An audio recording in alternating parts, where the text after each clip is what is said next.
Bismillahirrahmanirrahim. Alhamdulillahirabbil alamin. Wassalatu wassalamu ala sayyidina Muhammadin nabiyil qasim wa ala alihi wa sahbihi ajma'in. Qalu subhanaka la ilma lana illa ma 'allamtana innaka antal alimul hakim. Amin. Allah muftarna hikmatak wa anshur alaina rahmatak wa anzil alaina barakatak wa albisna bi basatik wa afiatik wa 'allimna min ladunka ilman nafi'an wa taqabbal bi rahmatika ya arhamar rahimin. Bismillahirrahmanirrahim. Qala al-mu'allif asy-syekh Abdullah bin Husain bin Tahir bin Muhammad bin Hashim bin Alawi rahimahullah ta'ala wa nafa'al muslimin wa madana bi madadihi wa anwarihi wa ashabihi fid dharain amin. Wa zakatul fitri tajibu bi idraki juz'in min Ramadan wa juz'in min Syawwalin ala kulli muslimin alaihi wa ala man alaihi nafaqatuhum idza kanu muslimin ala kulli wahidin sa'un min ghalibi qutil balad idza fadilat an dainihi wa kiswatihi wa maskanihi wa quti man alaihi nafaqatuhum yawmal 'aidi wa lailatihi. Wa zakatul fitri, dan juga zakat fitrah. Zakat fitrah tajibu, yaitu wajib. Zakat fitrah, kalau zakat fitrah ini kita 1 tahun 1 kali. Bidraki juz'in, yaitu dengan menemukan 1 juz, 1 bagian min Ramadan, dari bulan Ramadan. Asalkan kita bulan Ramadan, bulan Ramadan mana pertama, malam ke-10, ke-11, 20, 25, itu kan bulan Ramadan. Ada kata orang ada zakat fitrah bulan Ramadan pertama sah, karena itu salah satu juz'un min Ramadan. Begitu juga malam Lebaran itu boleh. Nah, ini juz'in min Syawal, malam Lebaran itu 1 juz dari bulan Ramadan, dan juz'in min Syawal, dari 1 juz dari bulan Syawal. Pada siapa zakat fitrahnya yang wajib? Ala kulli muslimin, atas tiap-tiap orang muslim.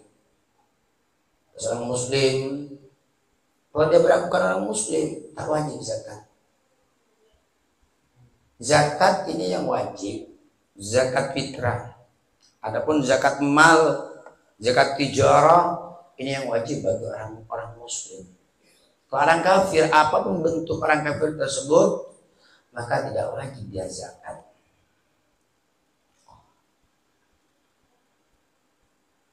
Allahumma sholli ala sayyidina Muhammad. Wa alaihi, dan begitu juga wajib pada orang muslim. Wa ala man, atas orang, atas orang, nafaqatum, yaitu yang memberi nafkah kepada mereka. Tidak kanu apabila muslimin, apabila ada mereka atas muslimin, yaitu orang muslim. Begitu juga satu perkara yang kita wajib nafkahi, umpama budak kita, anak kita, istri kita, itu kewajibannya kita. Karena anak istri itu kewajibannya oleh kita, nafkahnya. Suatu perkara yang wajib dinafkahi berarti berhubungan juga zakat fitrahnya kena sama kita. Contohnya zakat anak kita kan wajib dinafkahi oleh kita, selama mereka tidak baligh sebenarnya. Allah, istri kita wajib nafkahi itu oleh suami, oleh kita.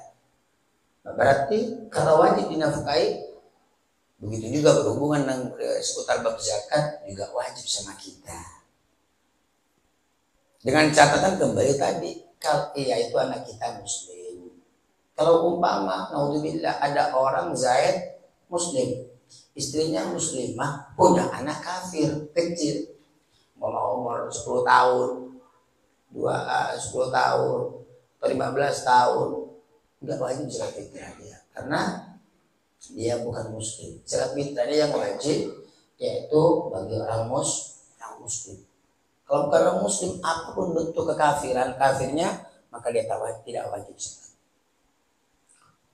Allahumma sholli ala Muhammad.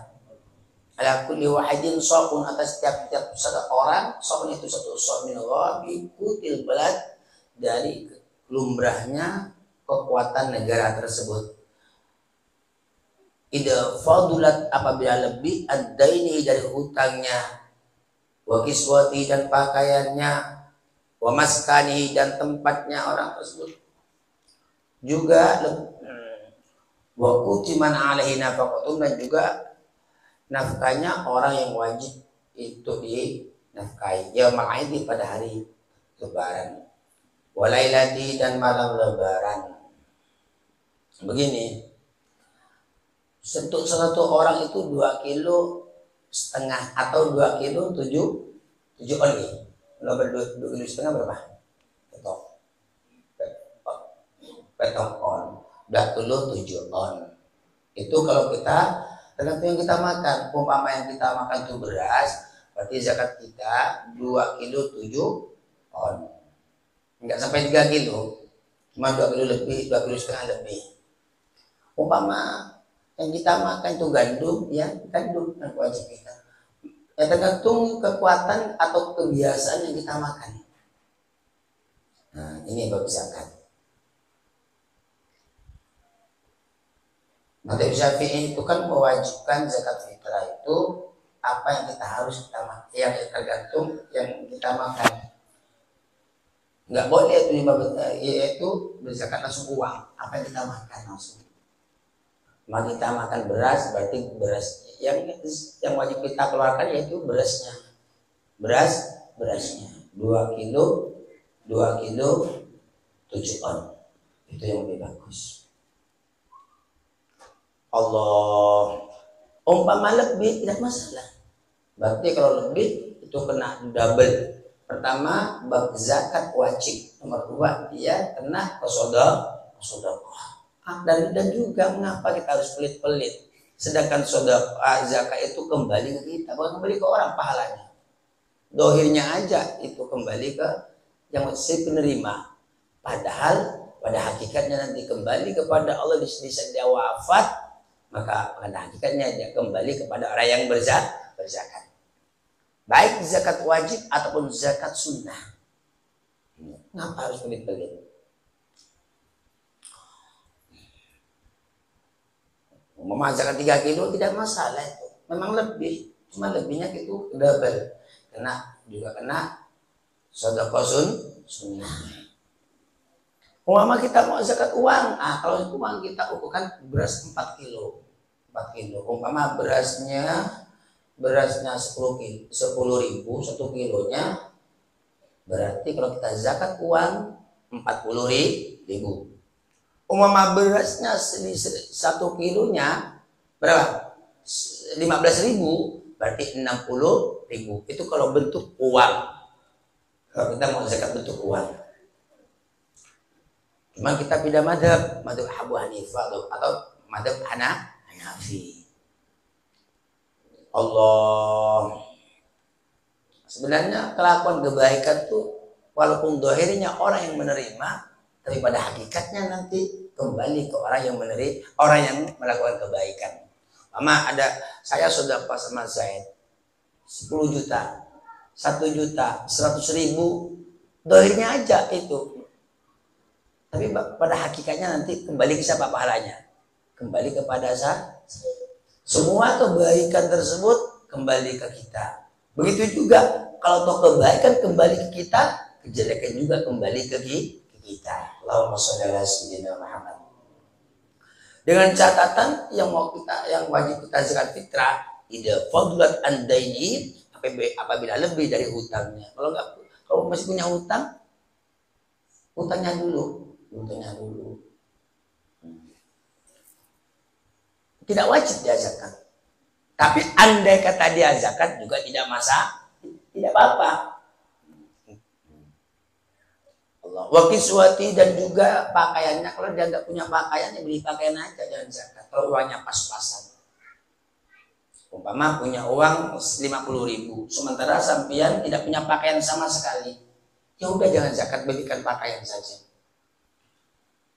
Wa maskani dan tempatnya, tempat. Kalau mama diam di hutan, sampai punya uang, kalau sampai keluarkan zakatnya sampai diam di hutan, ya udah yang zakat. Ini kan zakat ini bagi orang yang mampu. Haji bagi orang-orang yang mampu. Puasa bagi orang yang mampu. Bagi orang yang mampu semua. Allah wa kutiman alaina faqur, dan juga nafkahnya orang yang wajib kita tanggung, yaitu nafkahnya. Kapan? Yaumul aidi wa lailatihi, yang wajib pada hari malam lebaran atau hari lebaran atau malam walailati dan malam lebaran. Tapi di saat malam lebaran ataupun hari lebaran, yaitu kan aku wajib sekarang. Wajib. Umpama pertama Ramadan kita mau zakat besar, tapi bukan karena wajib. Itu di sisi lain kita wajib mengeluarkan zakat, tapi waktunya belum, tapi sah. Yang wajib pas nanti ini ending terakhir. Andai kata pertama kita zakat Ramadan pertama itu namanya mendahulukan mengususul zakat, enggak masalah. Karena kan 30 hari umpama enggak masalah, sah zakatnya. Enggak masalah. Sah. Apakah tidak gugur kewajiban kita? Gugur kewajiban kita. Menakan cuman waktunya. Dalam arti kata bukan didesak hukum wajib.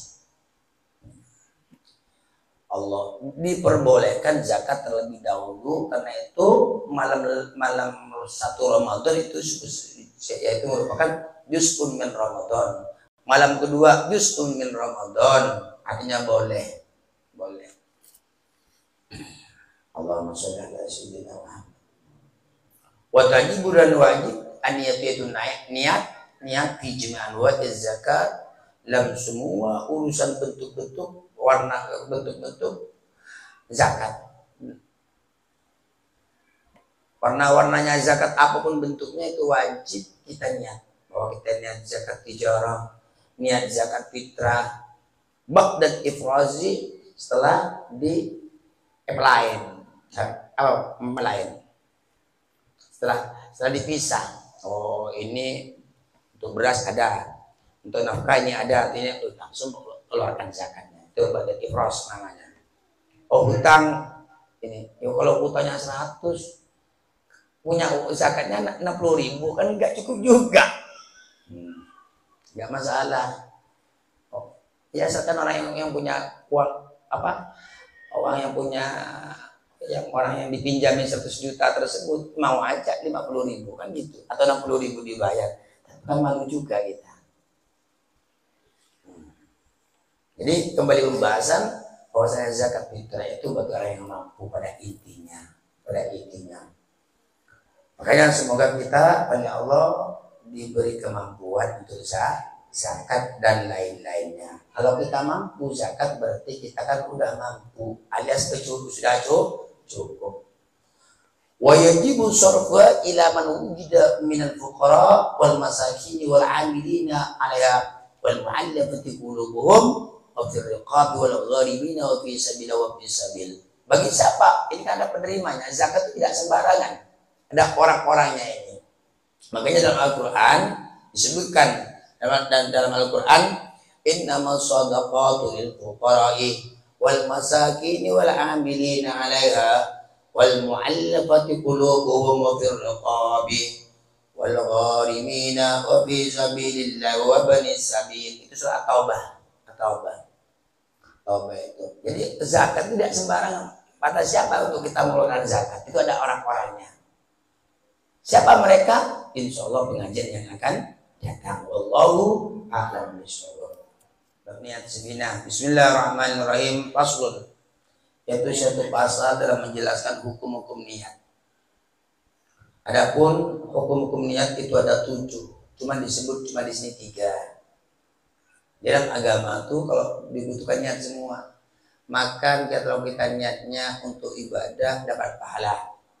Kita keluar Bang Hayat umpama keluar pagi-pagi cari rezeki untuk nafkahi dirinya, untuk menjauh dari minta-minta, ataupun ngemis-ngemis sama orang, itu dapat pahala.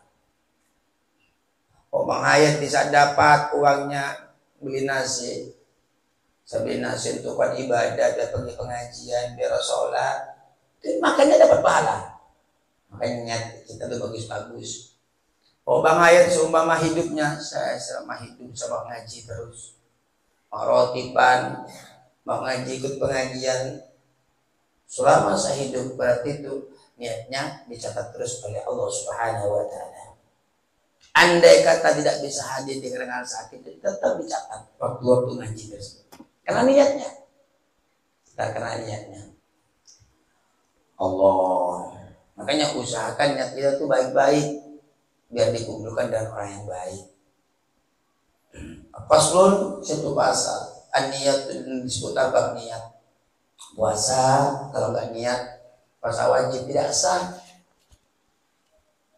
Ada juga makan tidak niat, ya tidak masalah, cuma tidak sempurna.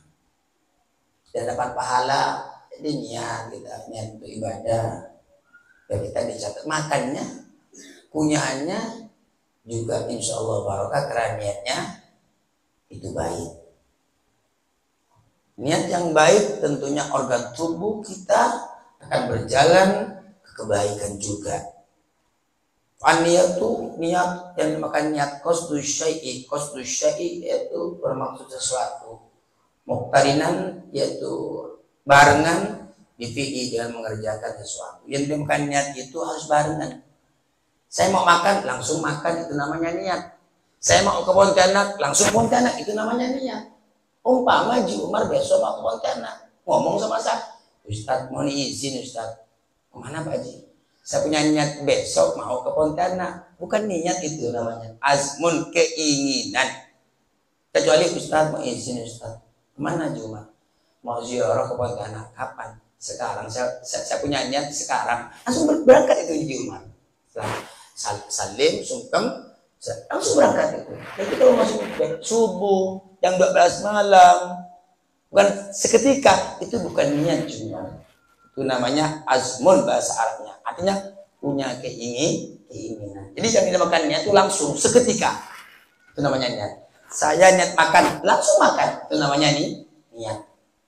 Oh Bang Hayat umpama, Pak Ustadz, saya niat mau beristri lagi Pak Ustadz. Kapan Bang? Mungkin 3 tahun lagi, itu bukan niat itu. Kecuali Pak Ustadz saya mau beristri, niat punya beristri lagi. Kapan Bang? Sekarang ini. Ini baru namanya. Ini contoh ya. Jadi yang dinamakan niat itu langsung dikerjakan. Kalau tidak dikerjakan langsung, itu bukan niat, akan tetapi itu merupakan keinginan. Allahumma sholli ala Muhammad. Wa mahalluha, adapun tempatnya niat, al-qalbu itu hati. Sebenarnya makanya gudangnya manusia, mutiaranya manusia bukan terletak pada surban ataupun indahnya pakaian, bukan. Mutiaranya manusia terletak pada hatinya, karena hati yang yaitu merupakan gudang daripada keseluruhannya. Semuanya. Makanya bersihkan hati kita dari kotoran-kotoran, bersihkan hati kita. Jadi niat tuh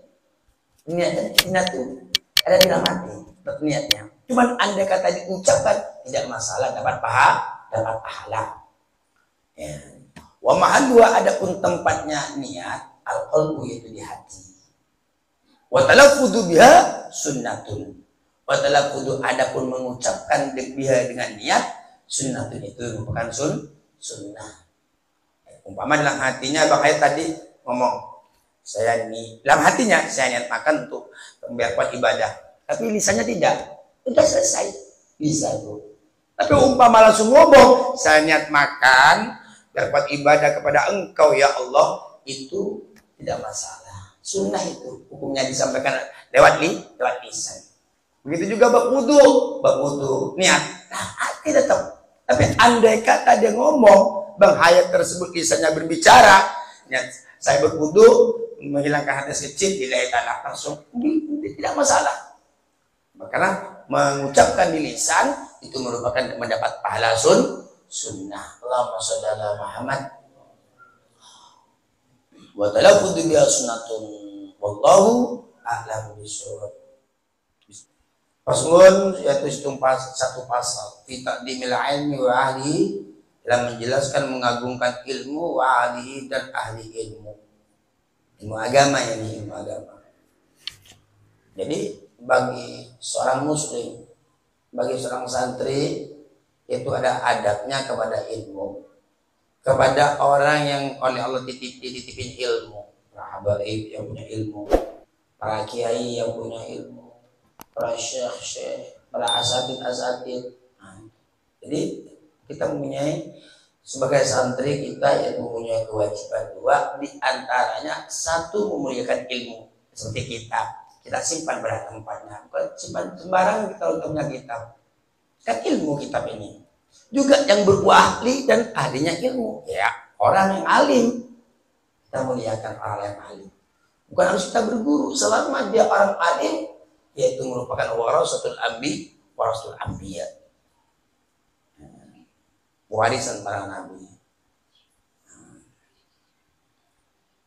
Selama mereka orang alim, yaitu alim agama, alim ilmunya Allah, ahli sunnah wal jamaah, yaitu merupakan pengganti daripada kanjeng Nabi Muhammad SAW. Allah umpama kita muliakan ilmu kitab dan sembarangan, kita muliakan kitab, songkok kita jangan disimpan di atas kitab, pakaian kita nggak boleh disimpan di atas kitabnya harus disimpan di atas lemari, rapikan, muliakan. Apabila kita memuliakan kitab, sama dengan kita memuliakan Allah dan kanjeng Nabi Muhammad SAW. Kok begitu? Karena dalam kitab itu pasti ada asma Allah, dan kitab pasti ada asma kanjeng Nabi itu. Sedangkan ilmu kitab khususnya itu merupakan ilmunya Allah Subhanahu wa Ta'ala. Berarti memuliakan kitab sama dengan kita memuliakan Allah dan kanjeng Nabi Muhammad SAW. Saya tidak pernah dari dulu mondok sampai sekarang tuh menyimpan kopiah di atas kitab. Tidak pernah saya. Alhamdulillah. Itu juga salah satu cara mengagungkan, memuliakan ilmu. Begitu juga ke orang yang punya ilmu. Baik saya berguru ataupun tidak, selama dia orang punya ilmu dari suku apapun tetap saya muliakan. Sesuai selama dia melakoni ilmu yang dia miliki, saya agungkan, saya muliakan. Iklam, ketahuilah lesampian bi'anna talibal ilmi, dengan sesungguhnya orang yang mencari ilmu agama, la yanalu, tidak akan bisa memperoleh. Orang yang mencari ilmu agama tidak memperoleh al-ilma, yaitu ilmu, wa yantafu bihi, dan juga tidak akan pernah bermanfaat, tidak akan pernah berguna dengan ilmu, kecuali illa bi ta'dimil ilmi wa ahliya, kecuali dia mengagungkan ilmu, memuliakan ilmu juga wa ahli, dan ahlinya ilmu. Ahli ilmu itu ya orang sebenarnya ilmu.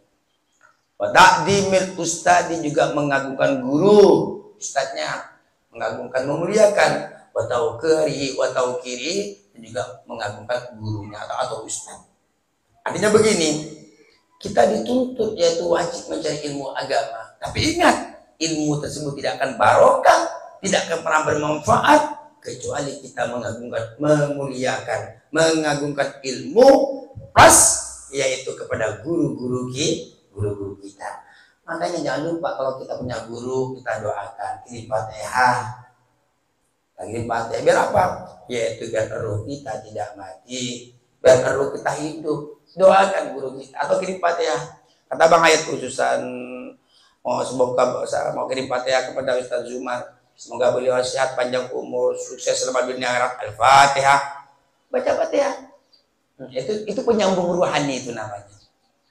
Kalau tidak bisa Bang Hayat kesering sibuknya tiap waktu kirim Fatihah sama saya umpama satu kali. Ya usahakanlah 24 jam Anda ngirim Fatihah. Anda lah ngirim Yasin. Oh boleh kau Ustaz kirim Yasin sama sambil kan sambil masih hidup. Mengapa tidak boleh? Boleh. Karena Yasin itu fungsinya kepada orang yang meninggal itu beda. fungsinya kepada orang yang masih hidup juga beda. Semoga barokahnya Yasin bisa Jumat ya Allah. Kata Bang Ayat, nah, sukses selama dunia akhirat. Al-Fatihah, baca Yasin Bang Ayat, atau baca Fatihah boleh sambil jalan, atau mendoakan dia di saat dia setelah sholat, mendoakan guru-gurunya, orang tuanya. Ini penyambung rohani, karena tidak akan pernah menyambung kita kepada Allah kecuali kita sambungkan rohani kita kepada guru-guru kita, kepada orang-orang wali, orang-orang soleh, sehingga sampailah kepada kanjeng Nabi Muhammad Sallallahu Alaihi Wasallam. Di saat sampai ke Rasulullah, maka pintu-pintu gerbang ketuhanan insya Allah terbuka, karena paling dekatnya makhluknya Allah kepada Allah yaitu kanjeng Nabi Muhammad Sallallahu Alaihi Wasallam. Allahumma sholli ala Muhammad. Tidak akan pernah roboh seorang santri, tidak akan pernah linglung seorang santri, tidak pernah akan gelap gulita seorang santri, tidak pernah akan tenggelam di dunia seorang santri apabila ikatan rohaninya, berhubungannya erat kepada guru-gurunya, karena pada hakikatnya menyambung kepada para wali-wali, sahabat-sahabat, sehingga sampai kepada kanjeng Nabi Muhammad SAW. Tidak akan pernah dimanapun seorang santri itu berada, kalau hubungannya rohaninya kuat dengan orang-orang soleh lewat guru-gurunya, insya Allah dia selamat, sukses selama dunia akhirat. Rohaninya ke depan, tidak ngelantur-ngelantur. Jadi kalau seumpama ada seorang santri ngelantur-ngelantur rohaninya, berarti dia hubungannya masih belum kuat.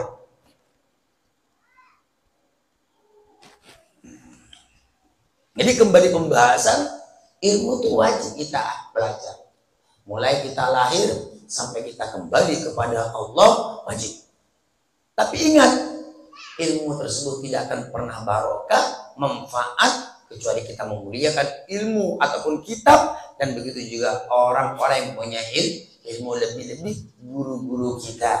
Makanya semoga kita bisa memuliakan guru-guru kita, membantu kemampuan kita, mendoakan guru-guru kita.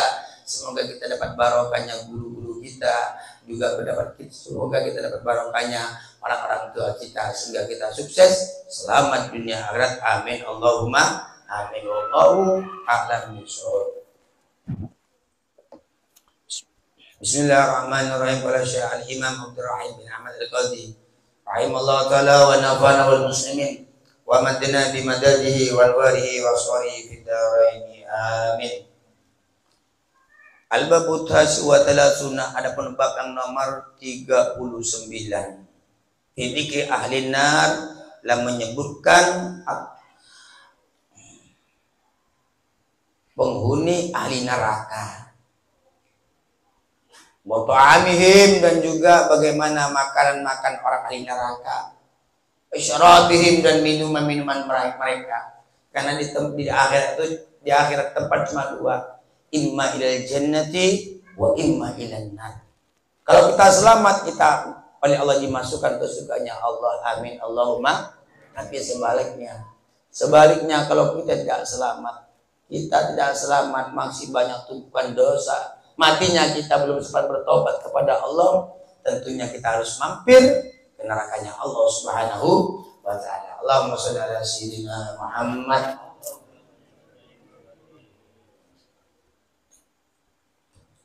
Allah. Jadi orang neraka itu dia punya makanan, cuman beda makanannya yang menyakitkan. Orang-orang surga oleh Allah diberi kenikmatan-kenikmatan, makanan, minuman, ini, buah-buahan ini dan sebagainya, yang bentuk kenikmatan, keasikan, lezat luar biasa. Mala ainun ra'at wala udhun sami'at. Orang surga itu di makanan, minuman, dan surga tidak bisa didengar, tidak bisa kita pandang sekarang. Tak bisa ikrata kaki. Kayak apa surga? Enggak bisa. Saking nikmatnya surganya Allah Subhanahu wa ta'ala. Itu kalau di surga. Tapi kalau di neraka, ada makanan juga di neraka. Bagi orang-orang yang ahli neraka. Minuman, cuman ngeri makanannya. Minumannya ngeri karena tempatnya masalahnya.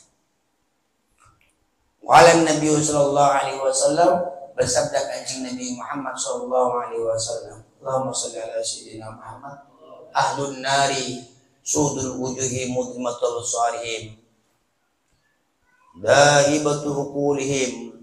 Ahlun nar, penduduk neraka. Adapun penduduk neraka sudul wujuh, itu hitam wajahnya. Tidak ada orang-orang neraka itu yang putih, mulus atau kuning. Semua penghuni neraka, walaupun dia putih dunia, walaupun dia glowing seperti dunia ataupun kuning, di saat dia harus mampir ke neraka, maka semua wajahnya hitam, legam, poton, tak mutunan poton, hitam legam itu ada. Mudlimatu absarihim, yang gelap gulita pandangan ahli neraka. Pandangannya apa? Sangar kepiaki. Wajahnya, kulitnya hitam legam. Wajahnya hitam legam, semua ngeri. Dahibatu uqulihim, dan juga seakan hilang akal-akal mereka. Akalnya hilang. Saking tidak mampunya, hilang. Roksu kulli wahidin, adapun kepala tiap-tiap dari mereka. Minhum, dari mereka ahli neraka, kal kubbati, yaitu laksana kubah. Kepalanya besar maksudnya. Kan tidak ada kata-kata kubah itu kecil. Semua kubah itu besar. Kubah masjid kan besar, enggak ada kayak segini semua. Kata-kata kubah itu besar. Enggak mungkin laksana balon, besar. Di kepala orang ahli neraka itu besar kepalanya. Itu merupakan siksaan dari Allah. Berarti serem betul. Udah hitam legam, koton. Biasanya siksa Allah Ta'ala, yang disiksa oleh Allah. Dan juga kepalanya besar luar biasa. Wabdanuhum, adapun badan-badan orang-orang ahli neraka, badannya, tubuhnya bagaimana? Kajibal, yaitu laksana gunung-gunung, saking besarnya. Ini tidak lepas siksaan dari Allah. Badan-badannya besar-besar laksana gunung, ini sabdanya Kanjeng Nabi Muhammad SAW. Wayunhum, adapun mata-mata orang ahli neraka, pandangan orang ahli neraka, penengel orang ahli neraka, zarpunnya itu kelabu. Nih, ininya kelabu. Kelabu. Alorek mun nih, tak mau tuh alorek. Allah, pandangannya orang neraka. Ada penengel orang-orang ahli neraka nih kelorek, zarpunnya itu kelabu. Wa qamatum, adapun berdirinya orang ahli neraka, katodi, yaitu laksana gunung. Musuh tinggi orang neraka, besar merupakan siksaan dari Allah Subhanahu wa Ta'ala. Serem orang nerakanya sampai.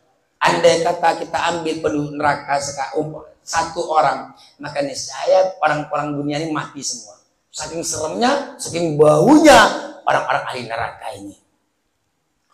Allah wa syu'uruhum, adapun bulu-bulunya orang ahli neraka, bulu kepalanya, bulu tangannya, kalau kosobi, yaitu laksana bulunya bambu, bulu bambu, ngeri anu miang, bulu apa? Bisa ketelan. Apa pembahasan bisa? Bagus. Nah, bagus tadi. Miang, miang nih, misalnya miang. Bulunya pereng kan miang bisa. Miang. Bulu pada bergis boleh, bernada. Itu bulu pereng gue. Jongluan, jeng nih kan. Jangan ngeri. Wa syu'uruhum kal qasabi, adapun bulu-bulu orang ahli neraka kal qasabi, seperti bulu rambutnya, bulu alisnya, asna bulu-bulu bambu. Lah dia man boleh, ketelan boleh, miang boleh, bulu warnanya seperti itu. Kal qasabi, laisa lahum mautun, bagi mereka tidak mati, ya mautuna, yang mati orang ahli neraka, wala hayatun, dan juga tidak bisa dikatakan hidup orang-orang ahli neraka. Ya, udah likulli wahidin, dan orang-orang mereka, orang-orang neraka tersebut, mereka hidup. Likulli wahidin minhum sab'una jildan, bagi orang-orang ahli neraka, satu di antara orang neraka sab'una jildan, yaitu 70 kulit. Mil jildan, dari kulit, sab'u tibakin, yaitu 7 lapis. Benar dari neraka. Artinya kulitnya orang neraka tebal-tebal, berlapis-lapis kulitnya. Saking disiksanya oleh Allah, itu 70 kulit, lapis-lapis semua. Saya model saya lapis. Saking ngerinya. Adanya apa? Korap semua di bahasa Mangke, arah korap. Ngeri, petong boleh. Laksana Yang sana apa? Yang sana 7 lapis dari neraka. Jadi orang neraka itu tak bisa dikatakan hidup, tak bisa juga dikatakan mati. Makanya orang neraka la yamutu wa la yahya. Mereka tidak hidup, juga mereka tidak mati. Eko cak mate, kibrinya waktu mate. Eko cak odi mate, roboh, boleh hancur, boleh tubuhnya kembali lagi. Itu yang dimaksud firman Allah. Wa idza najidat juluduhum badalnahum juludan ghairaha yadukul adab. Di saat orang neraka tersebut utuh, kalau hancurkan lagi dalam bentuk siksaan. Lebur boleh, hancurkan debu boleh, kembali boleh, disiksa lagi. Allah menggantikan. Di saat kulit hancur, maka badalnahum juludan ghairaha, maka Allah akan menggantikan kulit yang baru lagi. Terus-terusnya. Makanya orang neraka itu la yamutu wa la yahya, tidak mati. Wafi ajwafim, adapun perut-perut mereka tabuum dari neraka, perut-perut mereka hayatun minan, yaitu ular-ular dari neraka. Tabu dan apoy, ular-ular yang dari neraka. Ya, yasmauna sautaha, yang mendengar orang-orang neraka, sautaha yaitu suaranya ular, kasautil khusyusin, karena suaranya hewan-hewan. Jadi hewan tersebut ada suaranya juga. Ular ada suaranya. Saking besarnya sampai ada suaranya. Sedangkan ular itu besarnya ular biasa yang masuk ke perut-perut orang ahli neraka. Karena siksa orang neraka ini beda-beda. Ada yang diserang kelajengking dan haus, juga api, ada ular, juga ada malaikat. Itu penghuni neraka. Jadi neraka itu tidak ada nyaman-nyamannya walaupun sedikit. Kalau di penjara ada enaknya. Enggak mungkin dipukul konten 24 jam. Itu di penjara dunia. Enggak mungkin di konten. Konten dipukul 24 jam. Ada berhentinya. Kalau di sana tempatnya panas. Oleh malaikat mana nih mau dibanting-bantingkan, ditendang-tendang, diopor-opor ke sana ke sini. Mana kelajengkingnya, mana ularnya, mana hausnya, mana perut yang meletus, mana yang pokoknya baik ular yang di perut kita, dalam perut kita, adapun ular ataupun ular di luar perut kita. Allah bisalasil wal aghlal tawquna bil maqami. Bisalasil dan juga rantai-rantai. Ini tuh neraka. Kalau di surga mana ada orang dirantai. Yang dibelenggu ini orang lali dan juga dibelenggu. Jadi ada rantai. Jadi disediakan untuk siapa? Disediakan untuk orang neraka. Jadi orang neraka itu diseret, dirantai, wal aghlal dan dibelenggu-belenggu tangan mereka. Tubuh-tubuh mereka dibelenggu, kaki-kaki mereka dibelenggu. Tawaquna dan juga dikalungkan mereka belenggu. Sudah dibelenggu lagi. Rantai-rantai dikalungkan, wabil maqami dan juga ada gada.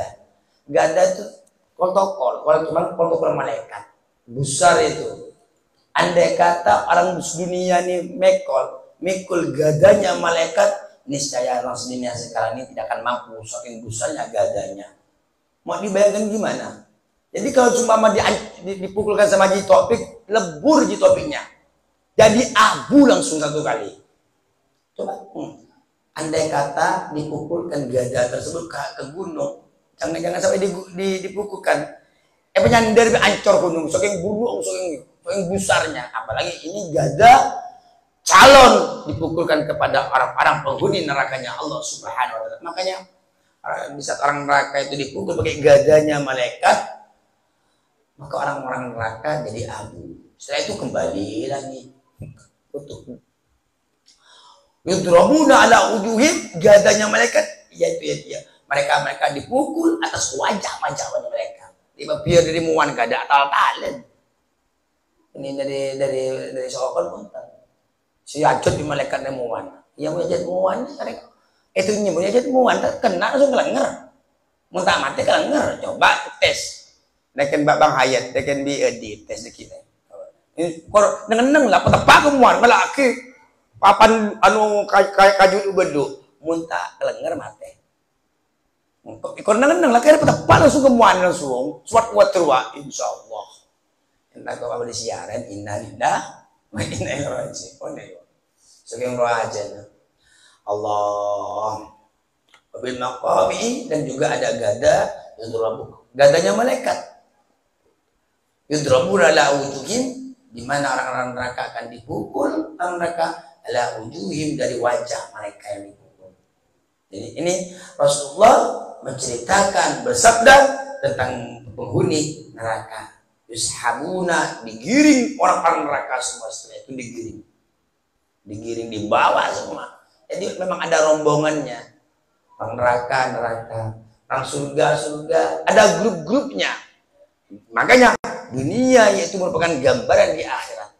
Di orang-orang dunia kan ada gambarannya, ada grup-grupnya kan. Ada selawatan, ada rotipan, ada kapian, ada macam-macam. Begitu juga nanti di akhirat ada grup-grupnya, ada grup surga Firdaus, ada grup Jannatul Ma'wa. Sebaliknya juga ada neraka Jahim, neraka Sa'ir, grup neraka Sa'ir ini namanya. Grup neraka Jahanam semua. Ini kasusnya. Makanya semoga kita diselamatkan oleh Allah, semoga kita tidak mati, semoga melainkan kita sudah diampuni dosa kita bertobat, dan semoga kita diridhoi oleh Allah dan baginda Rasul, aulia juga orang tua kita, sehingga kita husnul khatimah. Amin Allahumma amin. Amin Allahumma amin. Wallahu a'lam bishawab.